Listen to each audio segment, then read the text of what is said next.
Welcome to Our Future is Kind, a podcast exploring how we build the future we want to live in, one kind act at a time.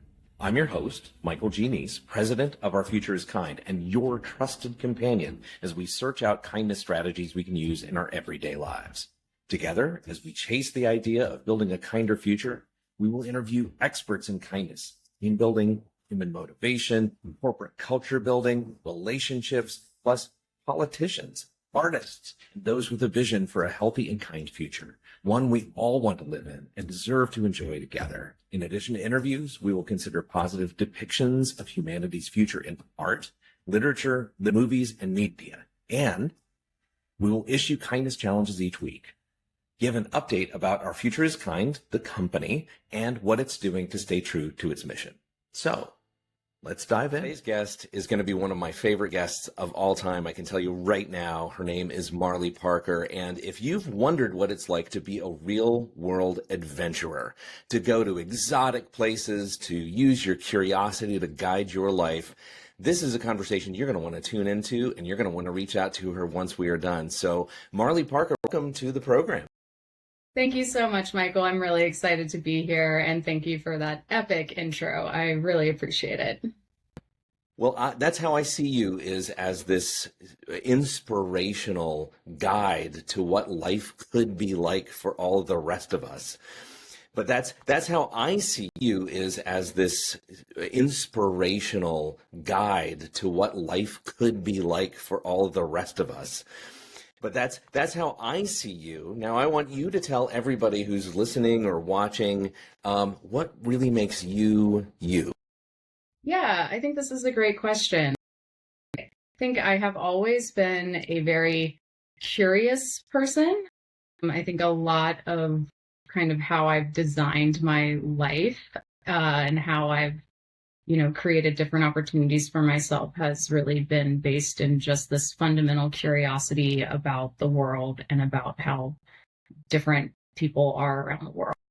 That's why I went to journalism school, and that is why I have pursued the kind of crazy career path I've pursued, being a science communicator and traveling the world. It's really, I think, all rooted in curiosity, a sense of adventure, a keen desire to adventure around the world. And I've also really always been a storyteller. I started writing little adventure stories when I was 6 or 7 years old. So I think those three things are kind of the part of the fundamental foundation building blocks that make me who I am.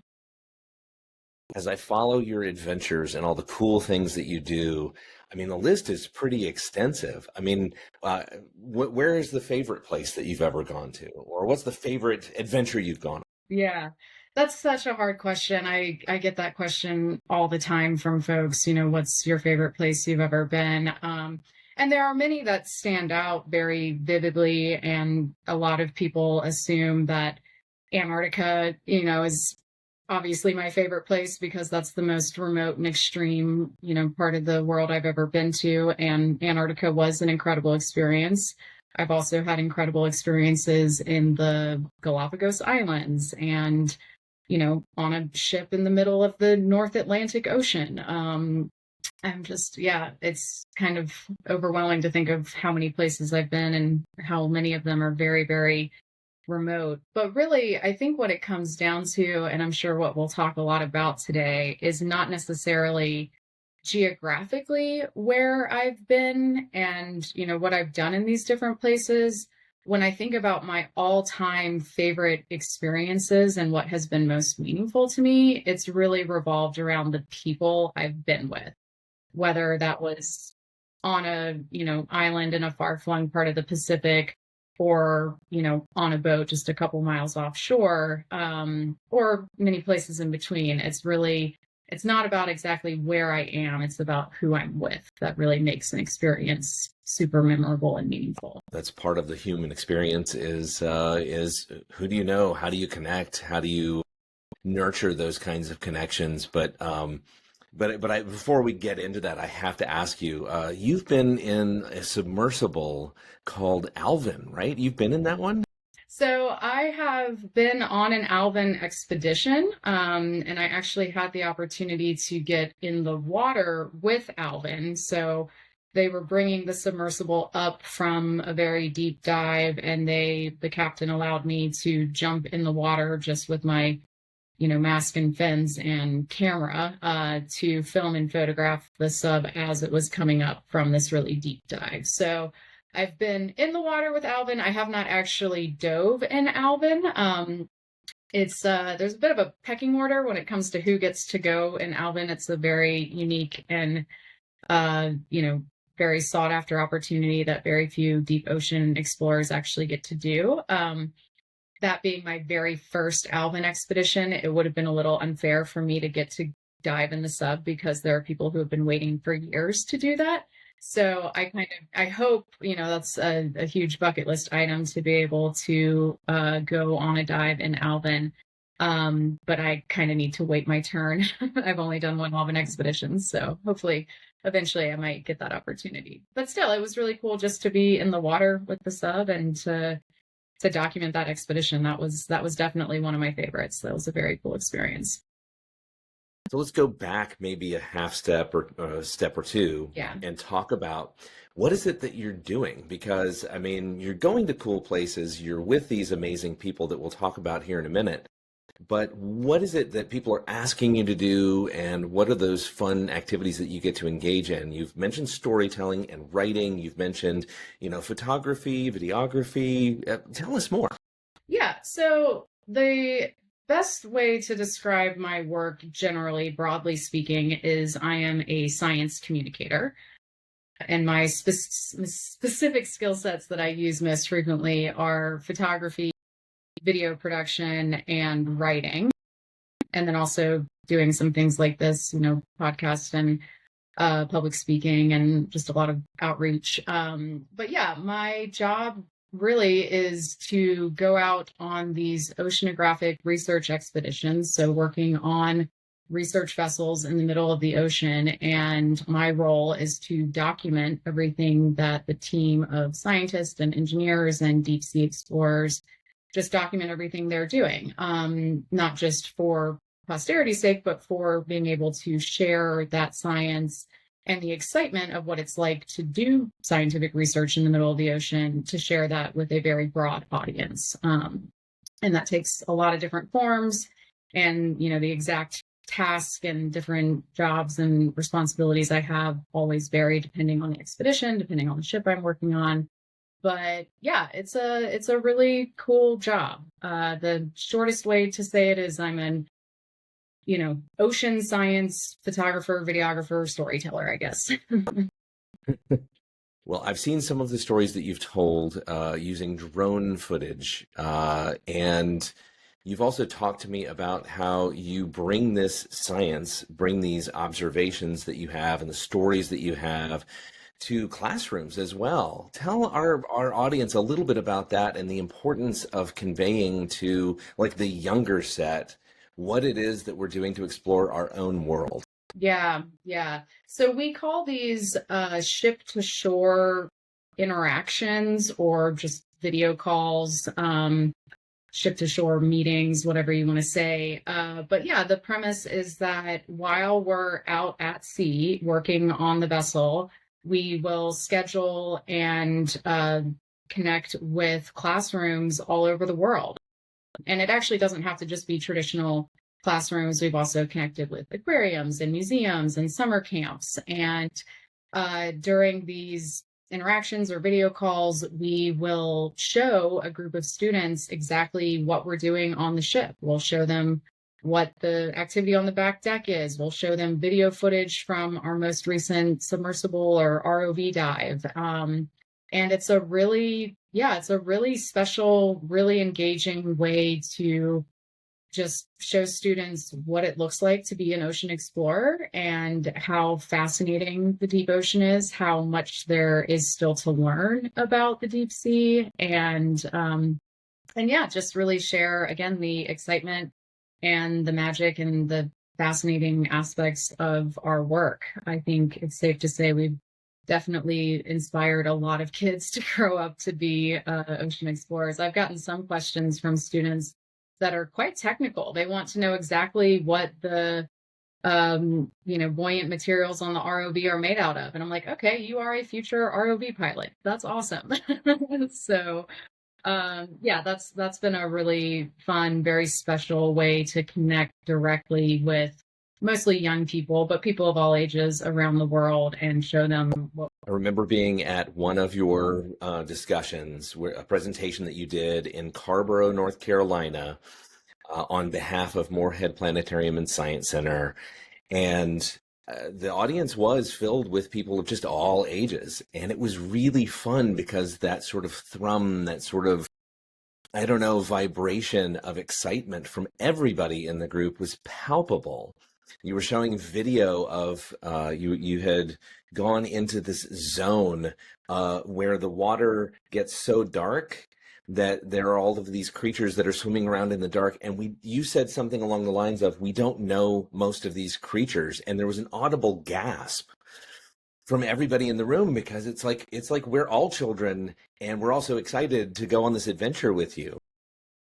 Yeah, it was really cool that you were able to attend that event. That was definitely a good one. And yeah, I was showing footage from the Ocean Twilight Zone, which is also referred to as the mesopelagic zone, or the mid layer of the ocean. So we have the surface waters, and then, we have the very deep, abyssal part of the ocean. And in between those is actually one of the most mysterious parts of the ocean. We've been studying the surface and studying the deep a lot, but to actually get instrumentation and equipment and technology into that middle layer of the ocean is a little more complicated. So there's still a lot to learn about the Ocean Twilight Zone, and I've been involved with probably 3 or 4 expeditions that have focused specifically on that part of the ocean.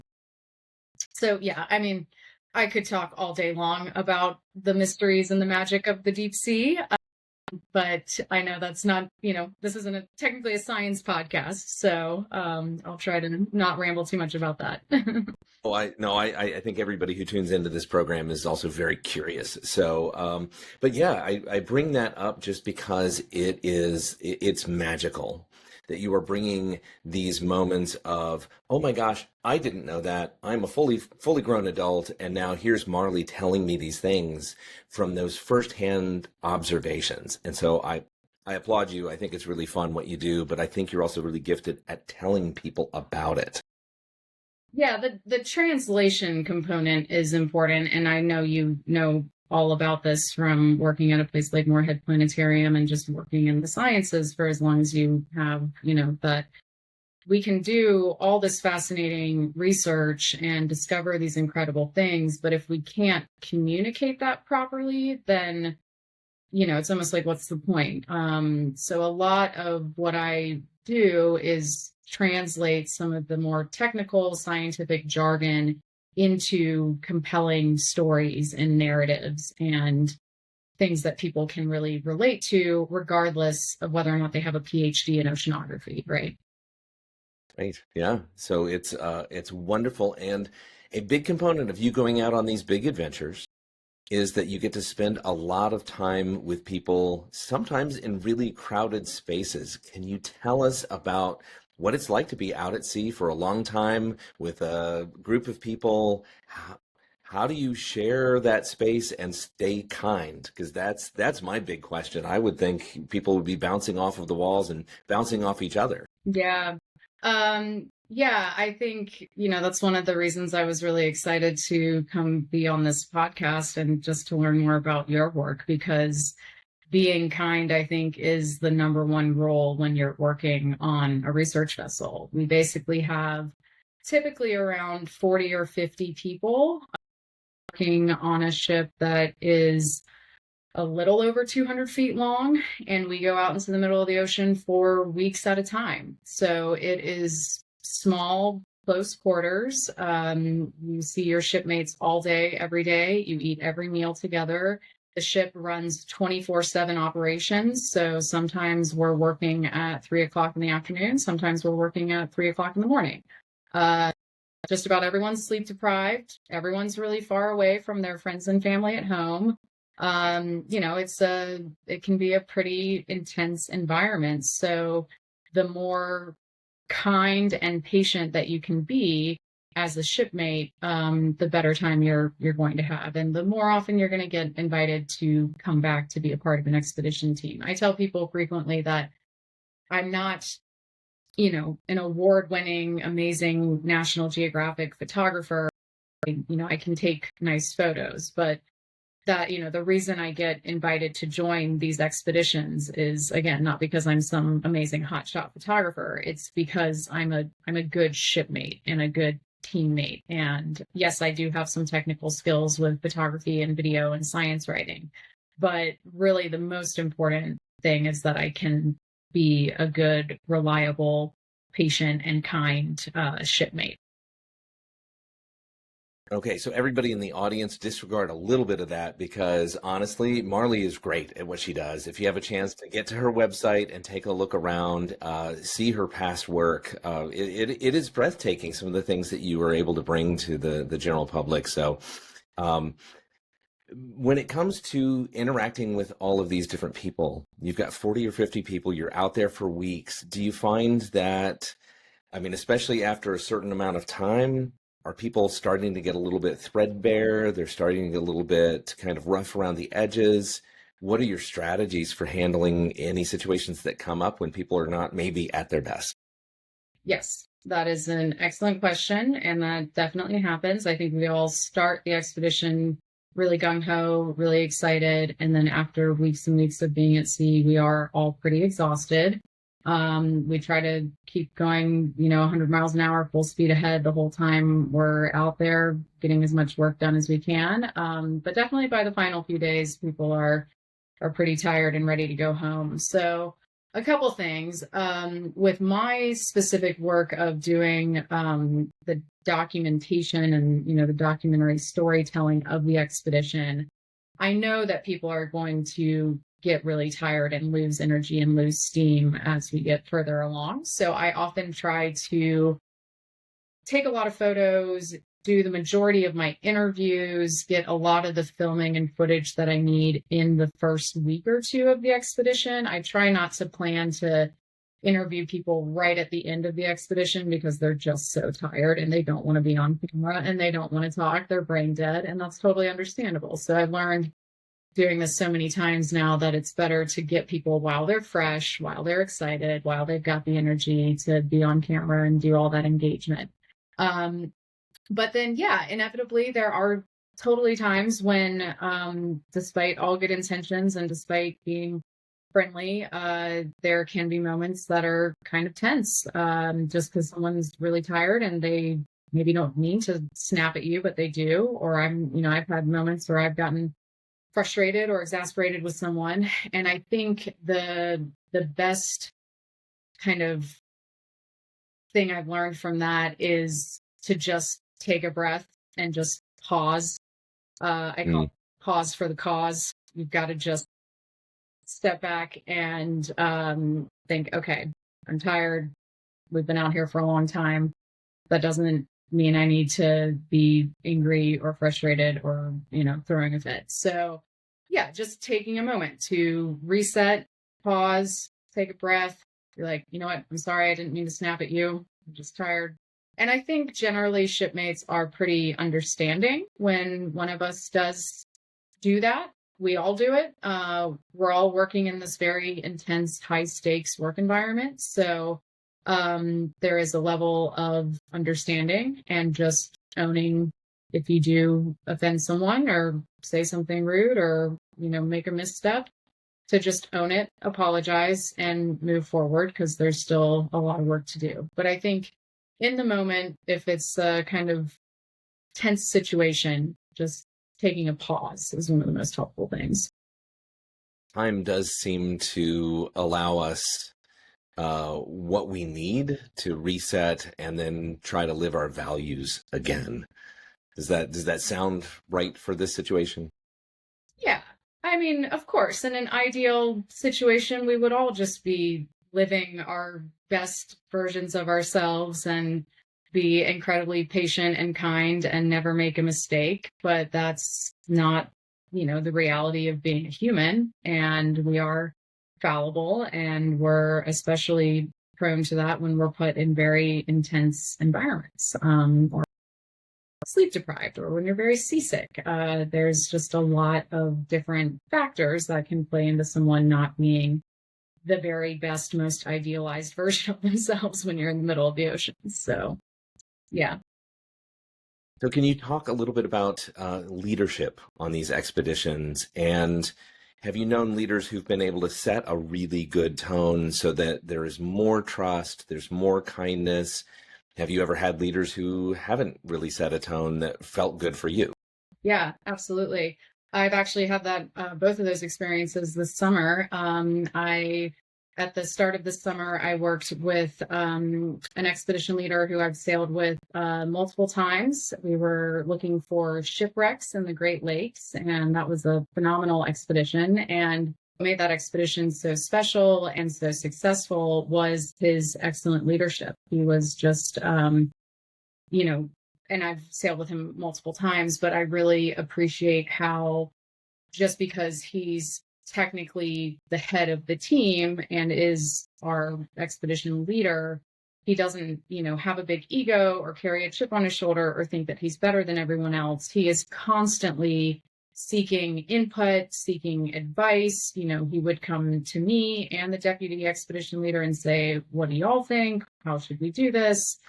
Just always getting input from the team, and never saying like, "I'm in charge, this is how we're going to do it," but really having just a super strong team dynamic. And he's also, like you, Michael, is just a really nice guy, just kind of radiates joy, even when things aren't ideal, even when it's a challenging situation. He's just a really positive person, and that goes a really long way. So, yeah, very grateful to have leaders like that.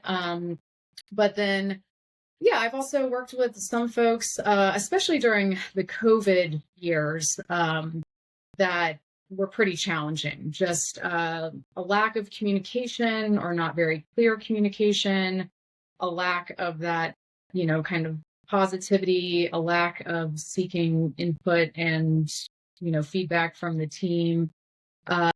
Sometimes an expedition leader will shut themselves in their cabin and not talk to the team for a day or two when things are going poorly, and that's not great. So, yeah, I mean, like anything else, having really good leadership makes an enormous difference. I can only imagine if somebody is dwelling in their own big emotions. Yeah. Then it makes it hard for everybody else to be able to communicate, either. I mean, I can only imagine. Yeah. So, talk to me about the other crewmates that you have. If you have a really great team, I imagine that it just goes well and it's all easy, right? And if you have maybe one or two people who are extremely full of themselves, or you can tell they've had some deep trauma that they've never really processed, and maybe they come across in a certain way that matters. Can you talk about kind of both kinds of crews as well? Yeah, well, you get all types of people working on ships. And I think, to start with, it's really important to just recognize how unique the shipmate relationship and dynamic is.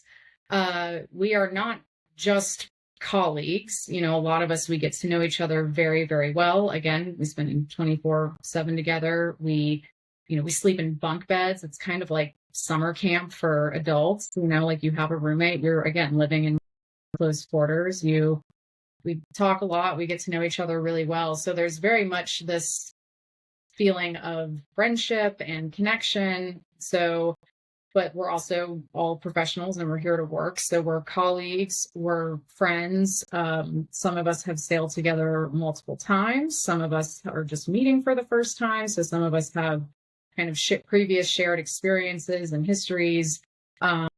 Some of us have sailed with other folks that we know well.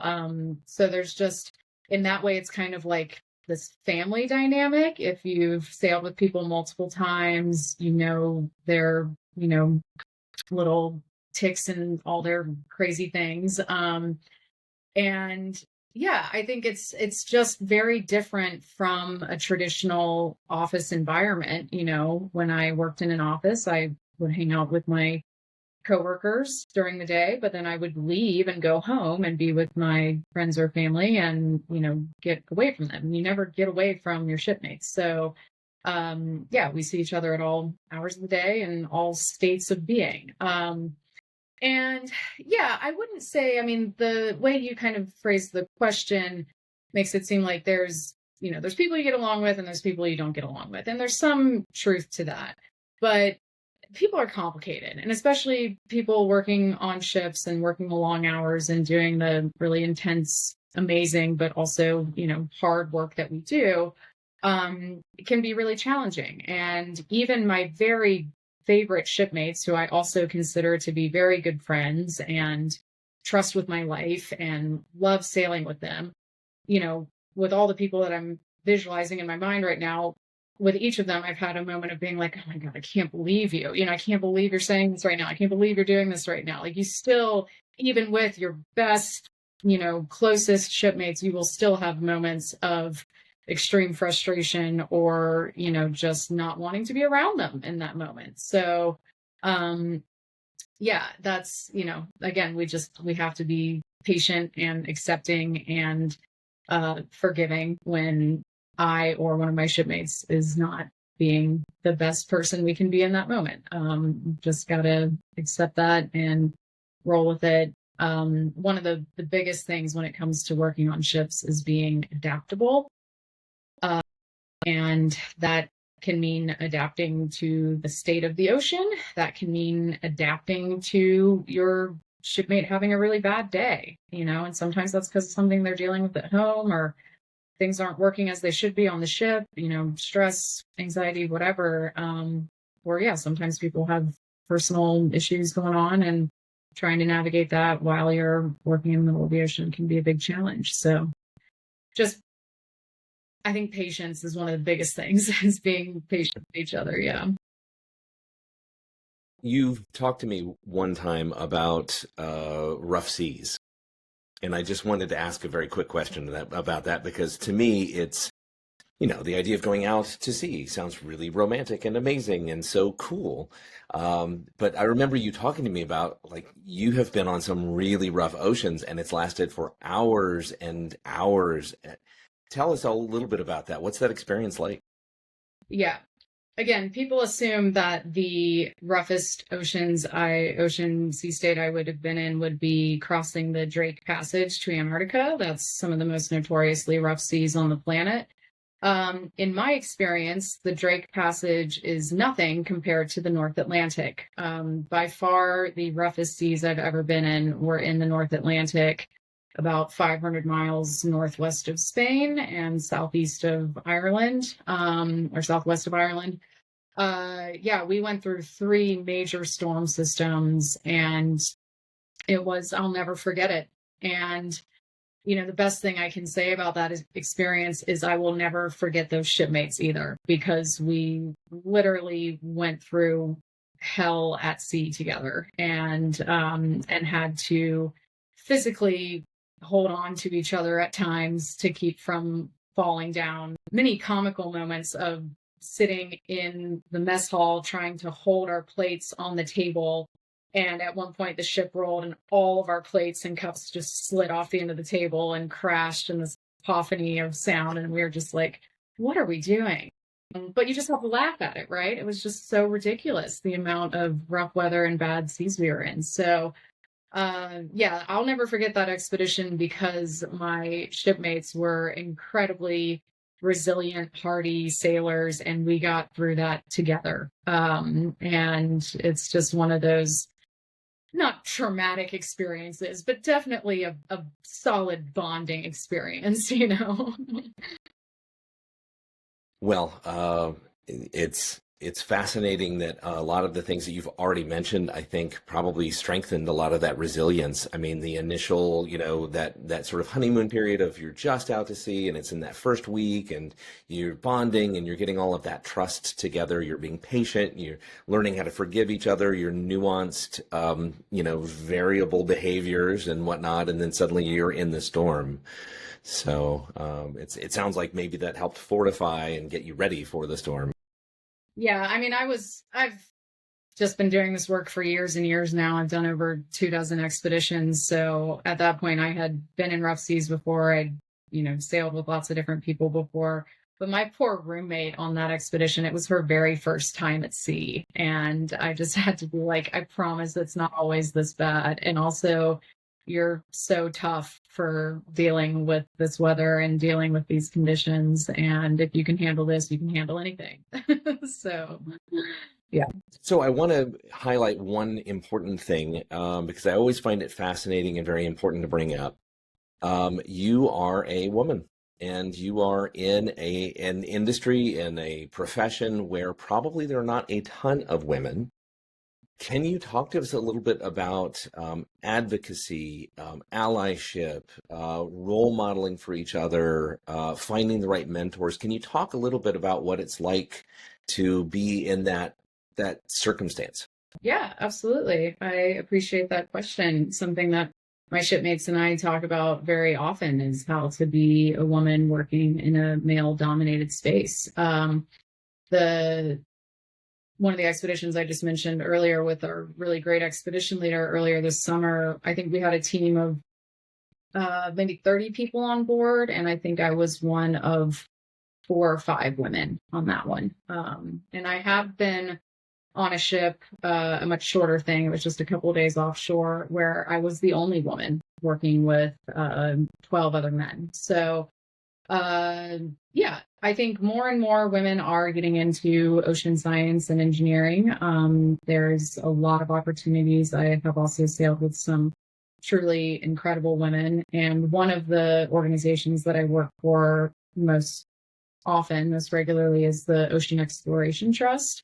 And that organization is run almost entirely by women. They have their COO, chief officer, their head of communications. Like, most of the leadership is very, very strong, just women that I respect so much and really love working with. So it's it's not all just a boys club, and I find great inspiration and affirmation from inside at sea. And I think there's a lot of community, whether it's spoken or not. We do talk about it, and sometimes we don't talk about it. We just appreciate that we have this kind of village of female seafarers.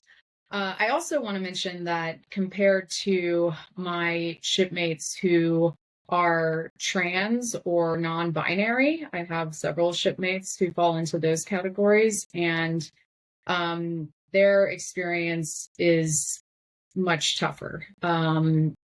Fortunately, on the ship I work on most frequently, Nautilus, which is owned and operated by the Ocean Exploration Trust, we make every effort to create an inclusive workspace and to get everyone on the ship to introduce themselves with their name and where they're from and their pronouns, and to make sure that our non-binary and our trans shipmates feel welcome and accepted and safe. It's really, really, really important. But that, there's still a lot of work to be done in those areas. So in the conversations around, working in traditionally male-dominated environments, it's not just about being a woman, but also being an advocate and an ally for these folks. So. And do you have any specific advice that you would give to, say, somebody like me who's a well-meaning ally, may not know what is needed any particular moment, but could, maybe leverage their privilege to the advantage of those in the group? You're doing a lot of good work already on that front, Michael. And I think just simply asking that question and having that awareness is the biggest thing you can do. But I also think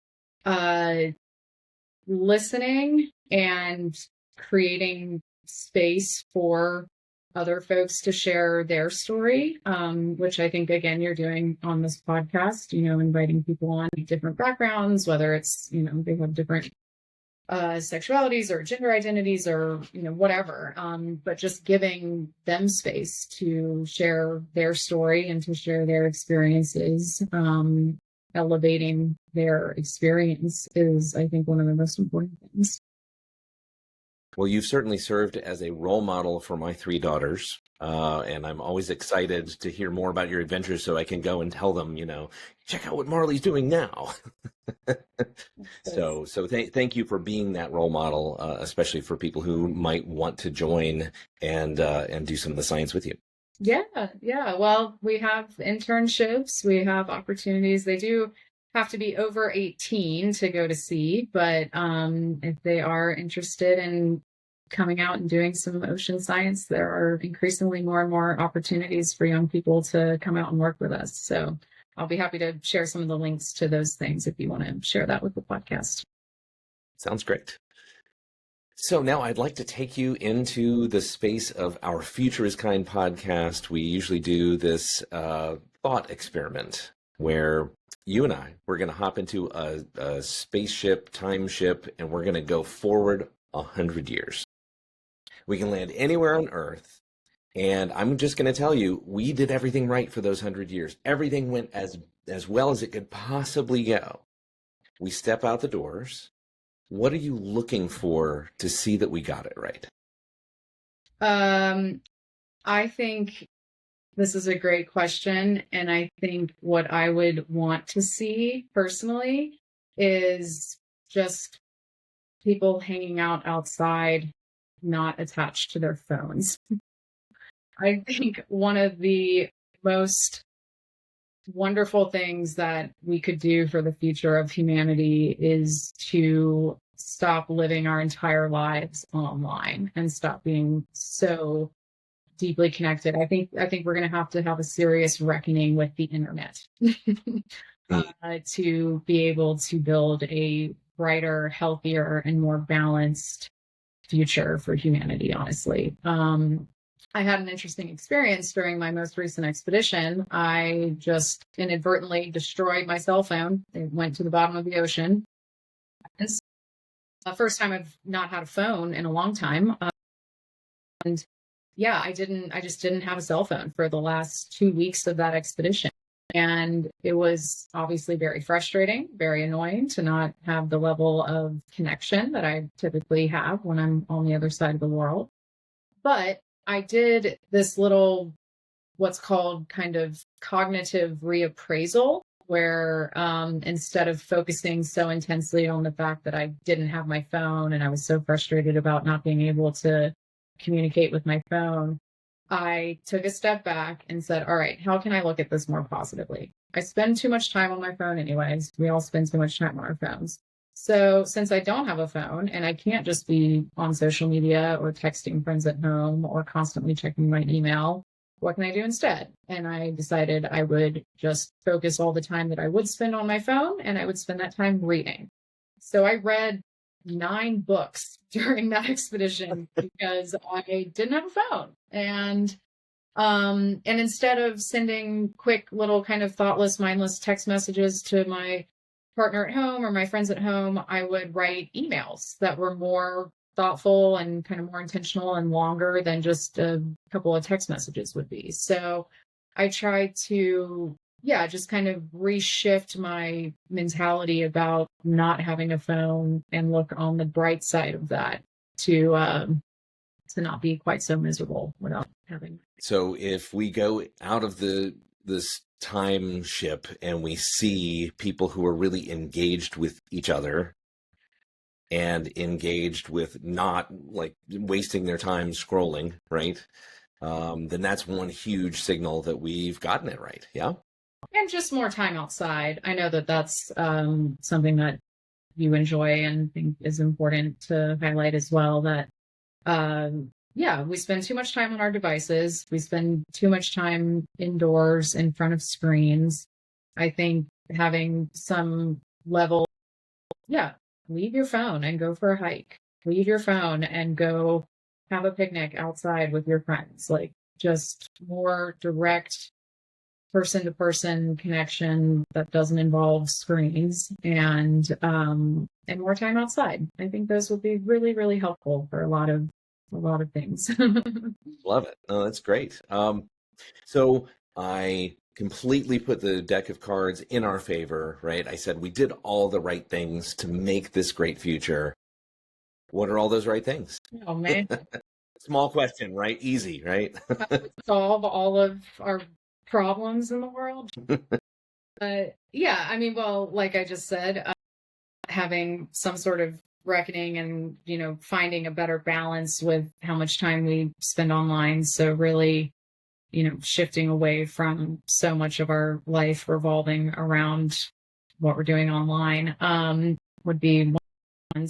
Another thing that I think is really important to me personally, and I hope that other people in the future will start to recognize this as well, is the importance of kind of getting back to the, for lack of a better term, like village mentality, especially when it comes to raising children and family dynamics, and, how we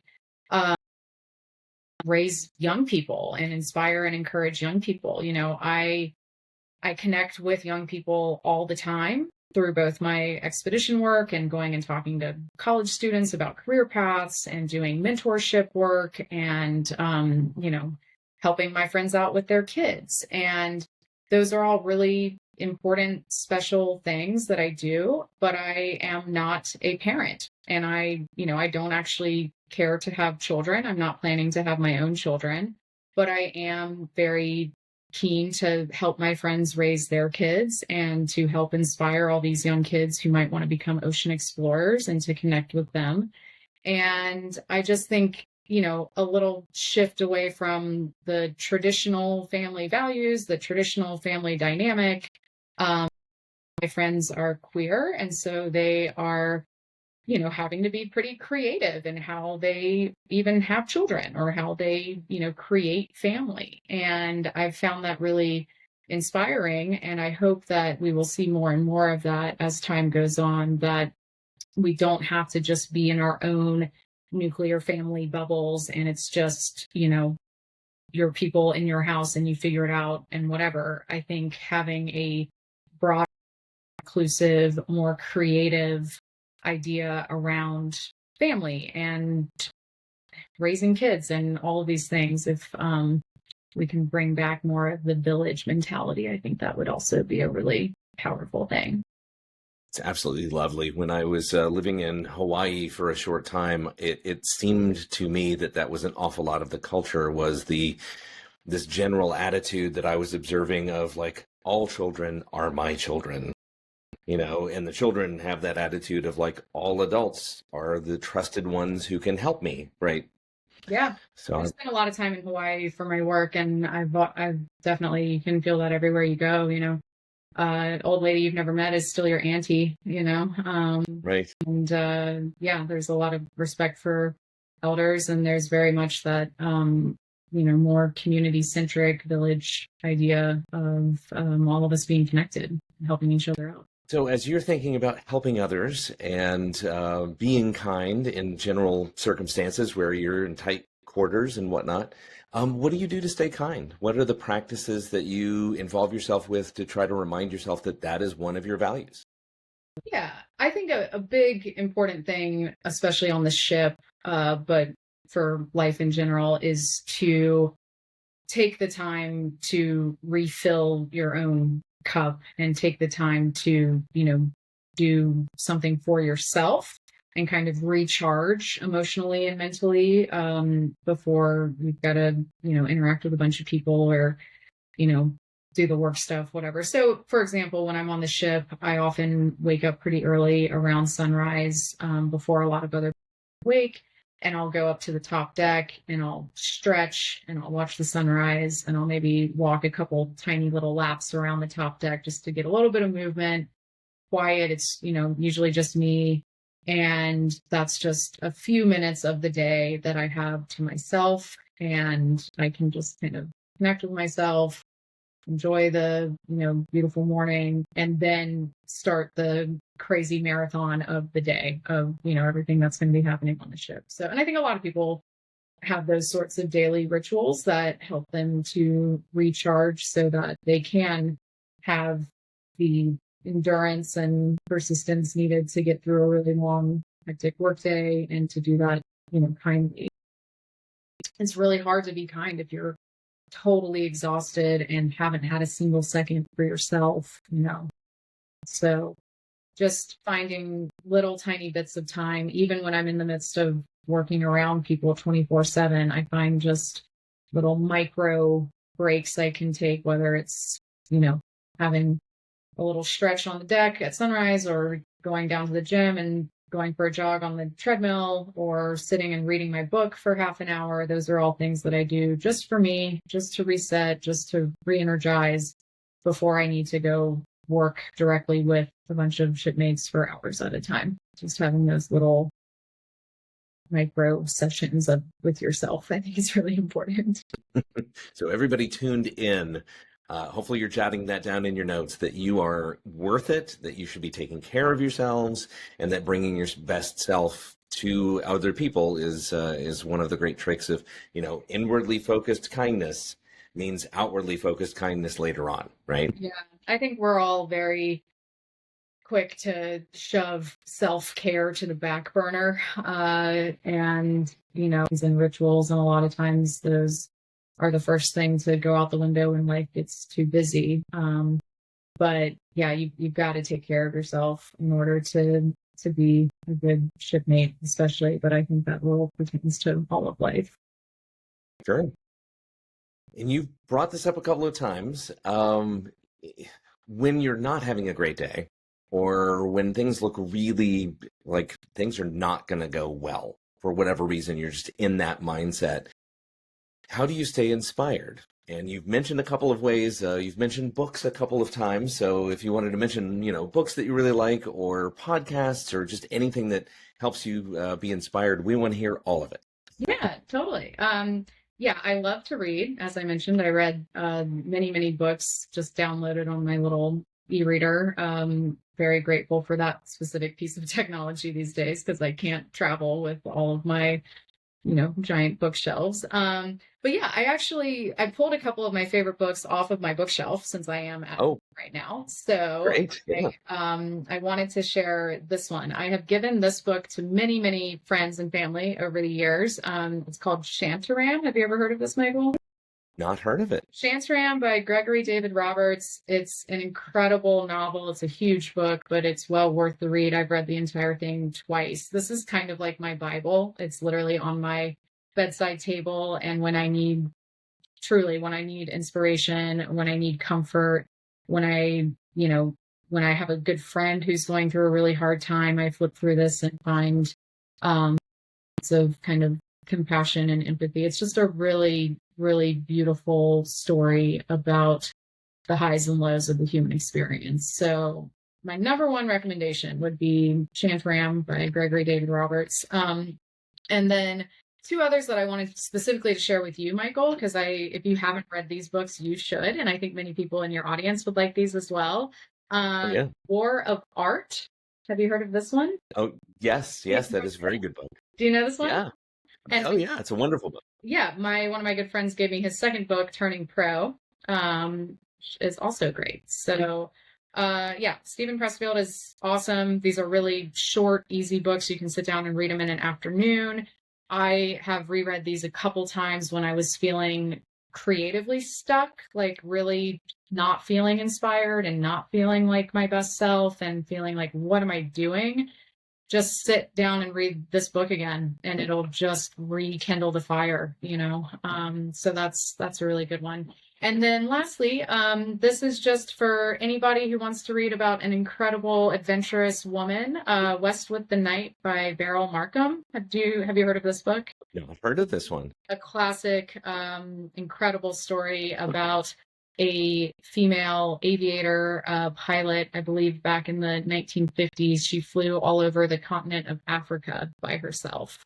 And just, an incredible woman ahead of her time. So that's another thing that I really love to read, and places I find inspiration is stories of other adventurous women who have, you know, worked and done jobs and created lives that look very different from the traditional, you know, female stereotypes. So, yeah. Those are great recommendations. We will put those all in the show notes. So if anybody was scrambling to write it down and you didn't quite get it, don't worry about it. We'll have it in the show notes. So look at those on Spotify or YouTube, wherever you're looking. Oh, I can't believe that our conversation is almost at an end here, Marley. I mean, we can talk today, I'm sure, but I very much appreciate being able to share just a little bit, and this has been wonderful. Thank you so much. Really have enjoyed the conversation, and we'll have to have you back on. I know that you're always flitting about across the world, so maybe you'll come back and share some more adventures with us sometime. Yeah, I'm heading out to the Solomon Islands in just a couple of days, but I will be back from that at the end of August, and then heading out to the West Coast for a little while. But yeah, would be happy to catch up sometime in the next, you know, couple of months or next year. Winter is typically my slower time. Summer is always the hectic, busy season. But yeah, it's always great to catch up with you and to just share ideas and insights. I really always appreciate our conversations, Michael. It's great to chat with you. It's great having you on the program. And until next time. All right. Thank you so much, friend. Take care. This episode's kindness challenge. Pause for the cause. When tension rises, take a breath before you respond. Own the moment. If you snap, apologize quickly and move forward. Be a good shipmate. Do one small practical kindness for someone in your crew this week. Want to stay inspired so you can stay kind? Refill your cup daily. Create a small ritual like a sunrise walk, stretching, reading, before screens and demands. Choose depth over scroll. Replace phone time with reading, writing, or real conversation. Reconnect to your village. Spend time outside or intentionally with others. Kindness grows in community. Find out about Marley's latest cool adventures in Antarctica. Search through our show notes and find her blog. Thanks again for listening to our Future is Kind podcast, a podcast in search of a kinder future. Go out there and do something kind.